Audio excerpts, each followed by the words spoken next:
তোমাদের সবাইকে দাদার ক্লাসরুমে স্বাগতম জানাই। ষষ্ঠ শ্রেণীর তৃতীয় পর্যায়ক্রমিক মূল্যায়ন অর্থাৎ ফাইনাল পরীক্ষার ভূগোলের একটি সাজেশন ভিত্তিক প্রশ্নপত্র সম্পূর্ণ উত্তর সহ আলোচনা করব। দেখো এই প্রশ্নগুলো রয়েছে। ওকে, প্রশ্নগুলো দেখো, এগুলো নিয়ে আমরা আলোচনা করব, তা আবার সম্পূর্ণ উত্তর সহ আলোচনা করব। ষষ্ঠ শ্রেণীর সমস্ত বিষয়ের বইভিত্তিক সাজেশন এবং মডেল কোশ্চেন পেপার দেওয়া হয়েছে। দেখো প্লেলিস্টে পেয়ে যাবে, অবশ্যই টোটাল ভিডিওগুলো দেখে নিও। এবার চলো আমরা প্রশ্নপত্র নিয়ে আলোচনা করি। একে দেখো বলেছে নিচের সঠিক উত্তরটি নির্বাচন করো। 6টি প্রশ্ন, 6 নম্বর। একের এ নম্বর, ভারতের বৃহত্তম আদিবাসী গোষ্ঠী হলো সাঁওতাল গোল্ড ফিল্ড। ভারতের বৃহত্তম আদিবাসী গোষ্ঠীর নাম কি বলতো? গোল্ড। এরপর দেখো বি নাম্বার, সোনালী তন্তু বলা হয় ধান, তুলো, পাটকে। সোনালী তন্তু বলা হয় পাটকে। নেক্সট, ভারতের সর্বোচ্চ শৃঙ্গ Mount Everest, Godwin Austen, K2। ভারতের সর্বোচ্চ শৃঙ্গ বলা হয় K2কে। নেক্সট, আর্থ আওয়ার প্রথম পালন করা হয় সিডনি, নিউজিল্যান্ড, অস্ট্রেলিয়ায়। আর্থ আওয়ার প্রথম পালন করা হয়েছিল অস্ট্রেলিয়াতে। নেক্সট, ভারতের কোন শহরে চরমভাবাপন্ন জলবায়ু দেখা যায়? কলকাতা, দিল্লি, মুম্বাই। ভারতের যে শহরে চরমভাবাপন্ন জলবায়ু দেখা যায় সেটি হলো দিল্লি। নেক্সট দেখো এফ নাম্বার, ছায়াবৃত্তের অপর নাম কি? অধিবৃত্ত, অন্ধকারবৃত্ত, আলোকবৃত্ত। ছায়াবৃত্তের অপর নাম হলো আলোকবৃত্ত। এরপরে দেখো এক কথায় উত্তর লেখো। 12টি মোস্ট ইম্পর্ট্যান্ট প্রশ্ন রয়েছে। এ নাম্বার, মানচিত্র অঙ্কন বিদ্যাকে কি বলা হয়? মানচিত্র অঙ্কন বিদ্যাকে বলা হয় কার্টোগ্রাফি। নেক্সট, মিলেট কি? মিলেট দেখো বলছে জোয়ার, বাজরা ও রাগি একসাথে তিনটিকে মিলেট বলা হয়। তাহলে জোয়ার, বাজরা ও রাগিকে কি বলা হয়? একসাথে বলা হয় মিলেট বলা হয়। নেক্সট, দুন কাকে বলে? দেখো শিবালিক ও হিমালয়ের মাঝের সংকীর্ণ উপত্যকাকে দুন বলে, যেমন দেরাদুন হতে পারে। ভারতের দক্ষিণতম স্থলবিন্দুর নাম লেখো। হবে কি? দেখো তো ইন্দিরা পয়েন্ট হবে। নেক্সট, শব্দের তীব্রতা মাপার একক কি? শব্দের তীব্রতা মাপার একক হলো ডেসিবেল। একটি বিষাক্ত গ্যাসের নাম লেখো। দেখো বলবো কার্বন ডাই অক্সাইড অর্থাৎ CO2 এবং কার্বন মনোক্সাইড। বিশেষ করে একটি বিষাক্ত গ্যাসের নাম কিন্তু এটা কম হবে, ঠিক আছে? সবথেকে বিষাক্ত গ্যাস হবে কার্বন মনোক্সাইড। এই কার্বন মনোক্সাইড যদি বাতাসের মধ্যে হালকা মিশে থাকে এবং সেটা যদি আমরা দীর্ঘক্ষণ ধরে নেই, তাহলে আমাদের কী হতে পারে? শ্বাসকষ্ট হতে পারে, এবং শ্বাসকষ্টের কারণে কিন্তু আমরা মারাও যেতে পারি। কার্বন মনোক্সাইড মনে থাকবে। রেন গজ কি? বৃষ্টিপাত পরিমাণ মাপার যন্ত্রের নামই হলো রেন গজ। অর্থাৎ যে যন্ত্রের সাহায্যে আমরা বৃষ্টিপাত পরিমাপ করি তাকে বলবো হচ্ছে রেন গজ। পৃথিবীর কোথায় আবর্তন বেগ শূন্য? উত্তর এবং দক্ষিণ মেরুতে আবর্তন বেগ কিন্তু শূন্য। কোথায়? উত্তর এবং দক্ষিণ মেরুতে। নেক্সট, বায়ুর উষ্ণতা মাপার জন্য কি ব্যবহার করা হয়? দেখো বায়ুর উষ্ণতা মাপার জন্য কি ব্যবহার করা হয়? উত্তর বলবো থার্মোমিটার। নেক্সট, পৃথিবীর অক্ষ তার কক্ষপথের সাথে কত ডিগ্রি কোণ এলে থাকে? আমরা বইতে পড়েছি 66.5 ডিগ্রি, তাই না? তো তাই লিখবো। CFCর প্রণাম কি? আমরা জানি ক্লোরোফ্লোরো কার্বন। CFCর প্রণাম ক্লোরোফ্লোরো কার্বন গ্যাস। উপকূল কাকে বলে? যে অঞ্চল বরাবর স্থলভাগ সমুদ্রে মিলিত হয় তাকে উপকূল বলে। নেক্সট, ভারতের কেন্দ্রশাসিত অঞ্চলের সংখ্যা কটি? বলবো 7টি। এরপরে দেখো সত্য অথবা মিথ্যা নির্বাচন করতে হবে। এ নম্বর, ব্রহ্মপুত্র নদ তিব্বতের সাংপো নামে পরিচিত। এটা কি সত্য? একদম সত্য, সাংপো নামে পরিচিত। বি নাম্বার, চাকে বাগিচা ফসল বলা হয়। একদম সত্য, চাকে বাগিচা ফসলই বলা হয়। নেক্সট, ত্রিপুরা রাজ্যের প্রধান ভাষা হিন্দি। না, এটা কিন্তু মিথ্যা। ত্রিপুরা রাজ্যের প্রধান ভাষা কিন্তু বাংলা। তাছাড়াও চাকমা বলে এক রকমের ভাষা হয়। তারপর ডি নাম্বার, যে সমস্ত মানচিত্রে বিরাট অঞ্চল দেখানো হয় সেগুলোকে বড় স্কেল মানচিত্র বলে। এটা কিন্তু মিথ্যা। যে সমস্ত মানচিত্রে বিরাট অঞ্চল দেখানো হয় সেগুলোকে ছোট স্কেল মানচিত্র বলে। শুনতে লাগলে কিন্তু এটাই সত্য। নেক্সট, ই নাম্বার, সন্ধ্যের আগের সময় হলো গোধূলি। এটা কিন্তু সত্য হবে। তারপর দেখো তাপ হলো এক প্রকার শক্তি যা কোনো বস্তুকে উত্তপ্ত করে। এটাও কিন্তু সত্য হবে। নেক্সট, শূন্যস্থান পূরণ করো। বায়ুর গতিবেগ মাপা হয় ড্যাশ যন্ত্র দিয়ে। কোন যন্ত্র দিয়ে? দেখো অ্যানেমোমিটার দিয়ে। তারপরে দেখো বি নাম্বার, ভারতের বৃহত্তম শহর হচ্ছে ড্যাশ। কি হবে? মুম্বাই। নেক্সট, ভারতের দীর্ঘতম নদী ড্যাশ। কি হবে? গঙ্গা। ভারতের প্রধান ফসল হলো ড্যাশ। কি হবে? ধান।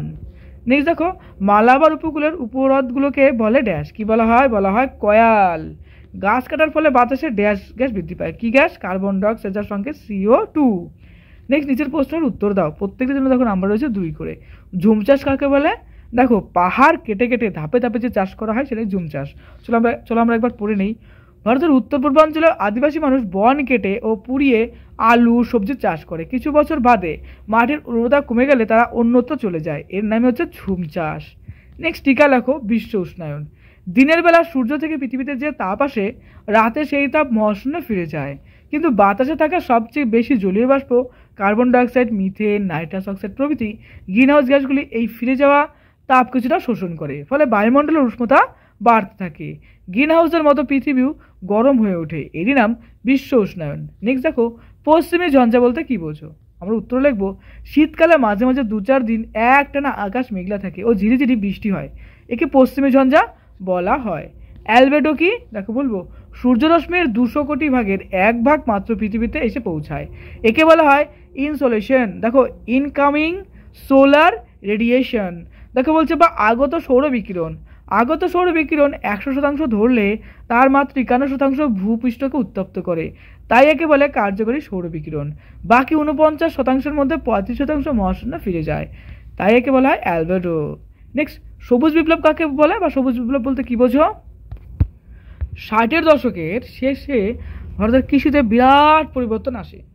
উচ্চ ফলনশীল অনেক রকমের বীজ আসে, যেরকম সার, তারপরে অনেক রকম বীজ আসে, তারপর জলসেচ, উন্নত প্রযুক্তির ব্যবহার, সব মিলিয়ে না এতটা কৃষিতে উন্নতি ঘটে যে কৃষিকাজে যে আগে যে উৎপাদন হতো তা অনেক অনেক গুণ বেড়ে যায়। এই বেড়ে যাওয়ার ঘটনাটাই কিন্তু সবুজ বিপ্লব নামে পরিচিত। গ্রিন হাউস কাকে বলে? সাধারণত যেখানে প্রচণ্ড ঠান্ডা, অর্থাৎ শীত প্রধান দেশে প্রচুর ঠান্ডার জন্য একটি কাচের ঘরের মধ্যে শাকসবজি, ফল, ফুলের চাষ করা হয়। এই কাচের ঘরে সূর্য ক্ষুদ্র তরঙ্গ হিসেবে ঢুকলেও বৃহৎ তরঙ্গ হিসেবে বেরোতে পারে না, তাই ঘরের ভেতরে গরম থাকে। একে গ্রিন হাউস বলে। নেক্সট দেখো বলছে, নিচের প্রশ্নের উত্তর দাও। দেখো প্রথম প্রশ্ন, আর্থ আওয়ার কি? 21শে মার্চ 2007 অস্ট্রেলিয়ার সিডনি শহরের মানুষ রাত 8:30 থেকে 9:30 পর্যন্ত শহরের সমস্ত আলো নিভিয়ে রেখেছিল।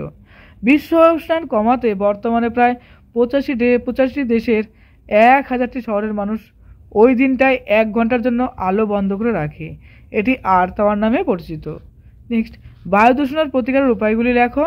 বায়ু দূষণের প্রতিকারের উপায়গুলি হলো, হাঁচি বা কাশির সময় সবসময় মুখে রুমাল চাপা দিতে হবে। ঘরের ভেতরে উনুন, গ্যাস বা স্টোভে রান্নার সময় ধোঁয়া বেরোনোর জন্য ঘর খোলামেলা রাখা উচিত। নেক্সট 3 নম্বর, ঘরের ভেতর আবর্জনা ফেলার পাত্রটা সবসময় ঢাকা দিয়ে রাখতে হবে। ঘরের দেওয়াল, জানলা, দরজার রং করার সময় বাতাস চলাচলের জন্য ঘর খোলামেলা রাখা উচিত। নেক্সট, মানচিত্র কাকে বলে? বৈশিষ্ট্য লেখো। সাধারণত পৃথিবীর কোনো অংশের বা সমগ্র পৃথিবীর নির্দিষ্ট স্কেলে সঠিকভাবে উপস্থাপন করাকেই মানচিত্র বলা হয়। বৈশিষ্ট্য, পৃথিবী পৃষ্ঠের বিভিন্ন উপাদানকে বিভিন্নভাবে উপস্থাপন করা হয়, যেমন আবহাওয়া মানচিত্র, জনসংখ্যা মানচিত্র, সড়কপথ মানচিত্র ইত্যাদি। মানচিত্র নির্দিষ্ট স্কেলে অঙ্কন করা হয়। নেক্সট, অ্যারোসল কি? বায়ুতে ভাসমান ধূলিকণা, কার্বন গুঁড়ো, ছাই, ভস্ম প্রভৃতিকে অ্যারোসল বলে। এগুলি হলো কঠিন বায়ুদূষক। বিশ্ব উষ্ণায়নের জন্য এই উপাদান দায়ী, মানে পৃথিবীর উষ্ণতা বাড়ানোর জন্য। নীল গ্রহ কাকে বলে এবং কেন বলা হয়? পৃথিবীকে নীল গ্রহ বলা হয় কারণ পৃথিবীর 4/3 হচ্ছে জল, অর্থাৎ পৃথিবীর ম্যাক্সিমামটা জল। তাই তুমি যদি মহাকাশ বা স্পেস থেকে যদি পৃথিবীকে দেখো, দেখবে পৃথিবীর কালার নীল কালারের। তাই মহাকাশ থেকে পৃথিবীকে ঝলমলে নীল গোলকের মতো দেখায়। সৌরজগতের আর কোনো গ্রহে এত বিশাল পরিমাণ জল পাওয়া যায় না, তাই পৃথিবীকে নীল গ্রহ বলা হয়। নেক্সট, পর্বতগ্রন্থি কাকে বলে? যে উঁচু জায়গা থেকে একাধিক পর্বতশ্রেণী বিভিন্ন দিকে বিস্তৃত হয়, যেমন পামির গ্রন্থি থেকে কারাকোরাম ও হিমালয়ের মতো কয়েকটা পর্বতশ্রেণী নানা দিকে বিস্তৃত হয়েছে। নেক্সট দেখো বলেছে, নিচের প্রশ্নগুলির উত্তর দাও। দেখো প্রথম প্রশ্ন, শব্দ দূষণের ক্ষতিকারক প্রভাবগুলি লেখো। শব্দ দূষণ নিয়ন্ত্রণের 2টি উপায় লেখো। আমরা লিখব, মানুষের স্নায়বিক রোগ, মাথা ব্যথা, পেপটিক আলসার, হৃদরোগ, শ্বাসকষ্ট প্রভৃতি আক্রান্ত হতে পারে শব্দ দূষণের ফলে। তারপরে প্রসূত নারীর, কম ওজনের, বিকলাঙ্গ ও জড়বুদ্ধি সম্পন্ন সন্তান প্রসব করতে পারেন। তারপরে তীব্র শব্দ কানের পক্ষে পীড়াদায়ক হয়, কানের যন্ত্রণা সৃষ্টি করে এবং এর ফলে মানুষ সম্পূর্ণ বধিরও হয়ে যেতে পারে। তাহলে এটা নিয়ন্ত্রণ করবে কিভাবে? দেখো শব্দ দূষণ নিয়ন্ত্রণের উপায়গুলি হলো, প্রথমত যন্ত্রপাতিতে তেল দিয়ে সচল রাখা উচিত যাতে শব্দ বেশি না হয়। 2 নম্বর, অকারণে হর্ন বাজানো, উচ্চস্বরে রেডিও, লাউডস্পিকার বাজানো, টিভি চালানো, শব্দবাজি ফাটানো প্রভৃতি উচিত নয়। 3 নম্বর, যেহেতু শব্দ দূষণ ব্যক্তি, সমাজ ও দেশের ক্ষতি করে, তাই সরকারি স্তরে কঠোর আইন হওয়া প্রয়োজন। এরপর বি নাম্বার, অ্যাসিড বৃষ্টির 2টি ক্ষতিকারক প্রভাব লেখো, একটি প্রতিকারের উপায় লেখো। অ্যাসিড বৃষ্টির 2টি ক্ষতিকারক উপায় হলো, দেখো ক্ষতিকারক প্রভাব, মানে কি কি ক্ষতিকর করছে, আমাদের ক্ষতি করছে। দেখো প্রথমত স্টোন ক্যান্সারের ফলে বিভিন্ন স্মৃতিসৌধগুলি ক্ষতিগ্রস্ত হচ্ছে, যেমন তাজমহল।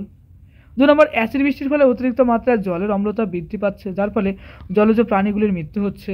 3 নম্বর, মাটির অম্লতা বেড়ে যায়, যার ফলে ফসলের উৎপাদন হার দারুণভাবে কমে যায়, গাছপালা ও বনভূমি ভীষণভাবে ক্ষতিগ্রস্ত হয়। প্রতিকারের উপায়: অতিরিক্ত পরিমাণে জীবাশ্ম জ্বালানির ব্যবহার কমাতে হবে, পরিবেশে প্রচুর সংখ্যক বৃক্ষরোপণ করতে হবে। তারপরে দেখো সি নম্বর, পৃথিবীর কয় প্রকার গতি দেখা যায় ও কি কি, এদের সম্পর্কে যা জানো লেখো।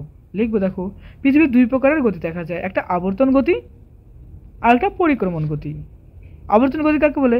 পৃথিবী তার কক্ষপথের সঙ্গে 66 ডিগ্রি কোণে হেলে নিজের অক্ষের চারিদিকে পশ্চিম থেকে পূর্ব দিকে বারবার বা অবিরাম পাক খাচ্ছে। পৃথিবীর এই গতিকে বলা হয় আবর্তন গতি। বৈশিষ্ট্য: আবর্তন গতির অপর নাম আহ্নিক গতি।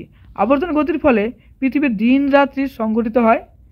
একটা পাক শেষ করতে পৃথিবীর করতে সময় লাগে দেখো 23 ঘন্টা 56 মিনিট 4 সেকেন্ড, অর্থাৎ একটা পাক পরিপূর্ণ করতে। ওকে, এই দেখো এই যে পরিপূর্ণ হচ্ছে। ওকে, নেক্সট দেখো 2 নম্বর, পরিক্রমণ গতি। সাধারণত পৃথিবীর নিজ অক্ষের চারিদিকে আবর্তন করতে করতে নির্দিষ্ট কক্ষপথে নির্দিষ্ট সময়ে ঘড়ির কাঁটার বিপরীতে সূর্যের চারিদিকে প্রদক্ষিণ করতে থাকে। পৃথিবীর এই গতিকে পরিক্রমণ গতি বলা হয়। বৈশিষ্ট্য: পরিক্রমণ গতিকে বার্ষিক গতি বলে। পরিক্রমণ গতির ফলে ঋতু পরিবর্তন হয়। পৃথিবীর পরিক্রমণের গতিবেগ 30 কিমি পার সেকেন্ড।